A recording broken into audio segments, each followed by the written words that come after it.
قادیانی کافر ہے پاکستان کے آئین کے مطابق، جرم کیا ہے کہ وہ رسول اکرم صلی اللہ علیہ وسلم کے بعد ایک شخص یعنی ایک نبی کی ولادت کو اس نے جائز سمجھا اور کہا کہ یہ نبی ہے، وہ کافر ہے بالیقین۔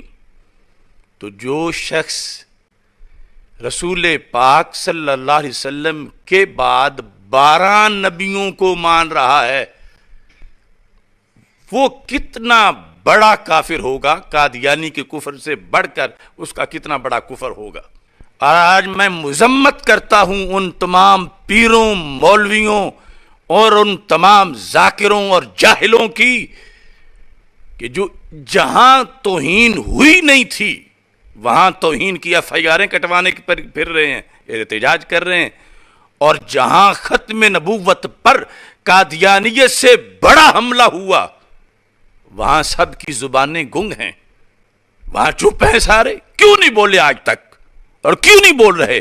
بلکہ کچھ کالے مفتی تو پہلے ہی اس کی تعویلیں کر رہے ہیں، اس کا دفاع کر رہے ہیں، جس نے اتنا بڑا حملہ کیا ہے ختم نبوت پر۔ تو اس بنیاد پر ایرانی سوچ پر تو سارے بولے، مگر قرآنی اور ایمانی سوچ پر ان لوگوں کو بولنا کیوں نہیں؟ رسول پاک صلی اللہ علیہ وسلم کے قلب مبارک پر ان لوگوں نے حملہ کیا ہے، آئین پاکستان سے انحراف کیا ہے، قرآن سے بغاوت کی ہے، اور اتنے دنوں میں نہ قانون حرکت میں آیا ہے، نہ کسی مفتی کی زبان حرکت میں آئی ہے، اور نہ ہی اہل بیت رضی اللہ تعالی عنہم کہ ان نام نہاد محبوں کی طرف سے جو اس معصومیت کے درجہ میں ان کو مانتے ہیں کہ وہاں اجتہادی خطا بھی جائز نہیں، ان کی طرف سے کوئی سانس ہی کسی کی سنائی نہیں دی۔ لہذا میں پاکستان کے تمام اداروں سے کہہ رہا ہوں، میں افواج پاکستان سے کہہ رہا ہوں، میں سپریم کورٹ آف پاکستان سے کہہ رہا ہوں، میں حکومت پاکستان سے کہہ رہا ہوں، اس پر ادارے فوراً ایکشن لیں، فوراً۔ ادارے کس کام کے لیے ہیں؟ FIA کا اور کیا کام ہے؟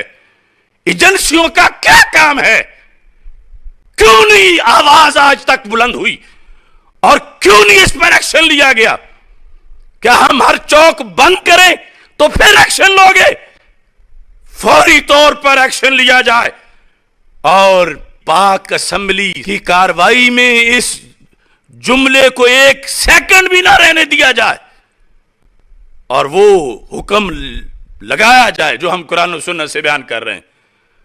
کوئی مفتی، کوئی پیر، کوئی ذاکر، کوئی لیڈر، یہ قرآن کے نقطہ نظر سے ہم بول رہے ہیں اور ہم کسی کے پابند نہیں ہیں۔ جب قرآن سے بغاوت ہو تو ہم ان کا منہ دیکھیں اور پھر بولیں۔ ہم پاکستان کی سٹیٹ کے تابع ہیں،